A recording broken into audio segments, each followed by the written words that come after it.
नमस्कार, मी किरण. Global Maharashtra 24 news bulletin मध्ये आपलं मनपूर्वक स्वागत. डोंबिवलीतील प्रदूषण आणि मोबाईलच्या वाढत्या वापराने नेत्रविकारात वाढ. आरोग्य शिबिरात तज्ज्ञ डॉक्टरांची माहिती. खेडेगावांचं शहर बनलेल्या डोंबिवली नगरीत 80% डोंबिवलीकर कामानिमित्त मुंबईला जातात.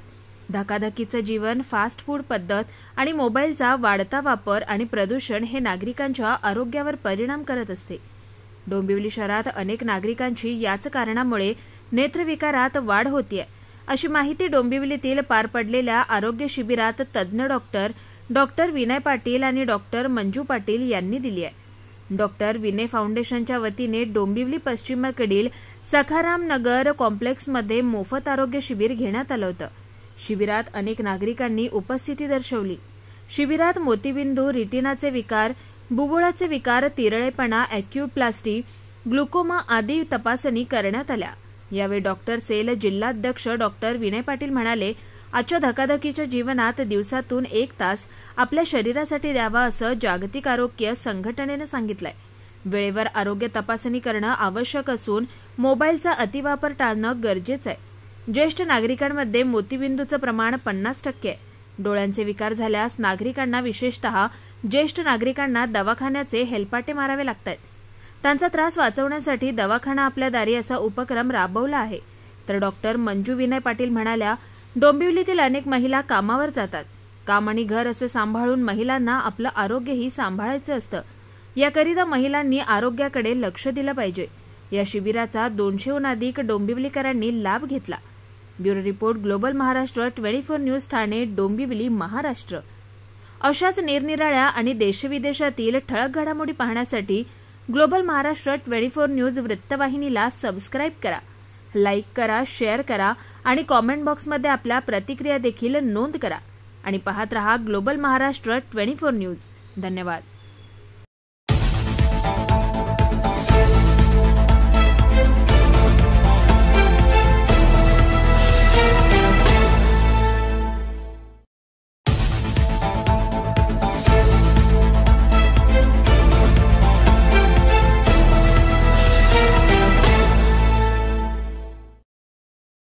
नमस्कार, माझं नाव डॉक्टर मंजू विनय पाटील.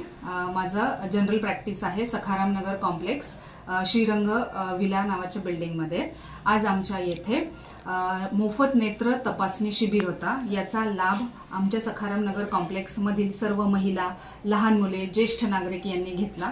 आमच्या इथे दवाखान्यामध्ये ज्या महिला येतात, काही महिला सिंगल वुमन असतात, काही महिलांना वाहनाची सोय नसते, काही महिलांची परिस्थिती खूप कमी, आर्थिक परिस्थिती खूप हलाखीची असते.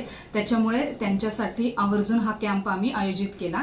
त्याच्यामध्ये सर्व लोकांना मोफत नेत्र तपासणी, नेत्राचे काय काय आजार असतात, मोतीबिंदू आहे, ग्लॉकोमा आहे, कोणाचं प्रेशर वाढलेलं असतं, कोणाला टेरिजियम म्हणजे डोळ्यावरती पडदा आलेला असतो, कोणाला ॲलर्जिक डोळे येणे किंवा खाज येणे, असे बरेच छोटे मोठे आजार असतात. त्याबद्दल तज्ज्ञ डॉक्टरांचा आज सल्ला त्यांना मिळाला आणि पुढच्या काही तपासणी असतील तर त्यानुसार त्यांना सोमवारी किंवा मंगळवारी पुन्हा एकदा बोलावून त्यानुसार त्यांना मार्गदर्शन करण्यात येणार आहे.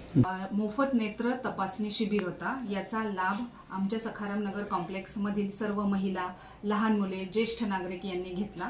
आमच्या इथे दवाखान्यामध्ये ज्या महिला येतात, काही महिला सिंगल वुमन असतात, काही महिलांना वाहनाची सोय नसते, काही महिलांची परिस्थिती खूप कमी, आर्थिक परिस्थिती खूप हलाखीची असते. त्याच्यामुळे त्यांच्यासाठी आवर्जून हा कॅम्प आम्ही आयोजित केला. त्याच्यामध्ये सर्व लोकांना मोफत नेत्र तपासणी, नेत्राचे काय काय आजार असतात, मोतीबिंदू आहे, ग्लॉकोमा आहे, कोणाचं प्रेशर वाढलेलं असतं, कोणाला टेरिजियम म्हणजे डोळ्यावरती पडदा आलेला असतो, कोणाला ॲलर्जिक डोळे येणे किंवा खाज येणे, असे बरेच छोटे मोठे आजार असतात. त्याबद्दल तज्ज्ञ डॉक्टरांचा आज सल्ला त्यांना मिळाला आणि पुढच्या काही तपासणी असतील तर त्यानुसार त्यांना सोमवारी किंवा मंगळवारी पुन्हा एकदा बोलावून त्यानुसार त्यांना मार्गदर्शन करण्यात येणार आहे. सकाळी ज्या महिला वर्किंग वुमन आहेत त्या कशा सकाळी जाऊन संध्याकाळी येतात. काही महिला 7 वाजता सुटल्यानंतर आमच्या दवाखान्यामध्ये येतात. फॉर्च्युनेटली आमचा दवाखाना जिथे आहे त्याच बिल्डिंगमध्ये आम्ही राहतो आणि समोरच्या बिल्डिंगमध्ये अजून एक आमचं दुसरं घर आहे. त्याच्यामुळे जरी महिला रात्री उशिरापर्यंत आल्या, काही इमर्जन्सी जरी असले तरी आम्ही लगेच येऊन त्यांना सेवा देऊ शकतो. अशा प्रकारे आम्ही त्यांना, जर आर्थिक परिस्थिती हलाखीची असेल तर त्यांना आम्ही मोफत औषध उपचार देतो आणि ज्यांची परिस्थिती चांगली आहे तर माफक दरामध्ये आम्ही त्यांना सुविधा देत असतो, आरोग्य सुविधा देत असतो. आमचे सामाजिक उपक्रम कायम चालू असतात. या उपक्रमांमध्ये बऱ्यापैकी उपक्रम हे ज्येष्ठ नागरिक, महिला व लहान मुलांसाठी असतात. आज आम्ही जे शिबिर आयोजिलं त्याच्यामध्ये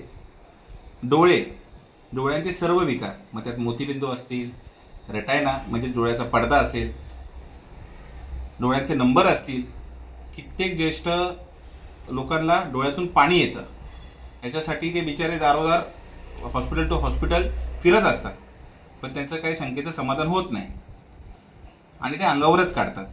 तर आमचा हेतू असा होता फाउंडेशनच्या निमित्ताने की तो दवाखानाच या लोकांसाठी त्यांच्या दाराशी आणायचा आणि तशा प्रकारे घडलं.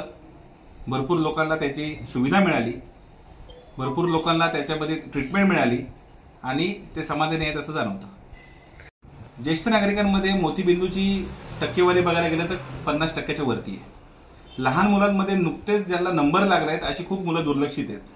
मग काय होतं की अभ्यास करताना त्यांना अडचण होते, फळा बघताना त्यांना अडचण होते, मग कालांतराने तो नंबर डोळ्यांचा वाढत जातो. तो अवॉइड करायचा असेल तर त्यांनी पहिलाच जर नंबर चष्म्याचा लावल्यानंतर जर त्याच्यावरची ट्रीटमेंट झाली व्यवस्थित तर तो नंबर कमी होण्यामध्ये आपल्याला मदत मिळते. नंबर 1, आपली बदललेली लाईफस्टाईल, मोबाईलचा जास्तीत जास्त वापर हा झाल्यामुळे पूर्णपणे फोकस डोळ्यांवरती येतो. डोळ्यांचे रिफ्रॅक्टिव्ह एरर त्याच्यामध्ये नीट बघितलं जात नाही आणि मोबाईल कुठल्याही डिस्टन्सला आपण घेऊन वापरतो. नंबर 2, प्रदूषणाचा पण खूप इम्पॅक्ट आपल्या डोळ्यांवरती पडतो आणि याच्यामुळे आपल्या डोळ्यांचे विकार जास्त वाढतात. त्याच्यामध्ये प्रत्येक व्यक्तीने स्वतःसाठी धकाधकीच्या जीवनातही 1 तास स्वतःसाठी द्यावा असा रूलच आहे. वर्ल्ड हेल्थ ऑर्गनायझेशनने असा रूलच मांडलेला आहे की तुमचं कितीही धकाधकीचं जीवन असो तरी 1 तास स्वतःसाठी दिला पाहिजे.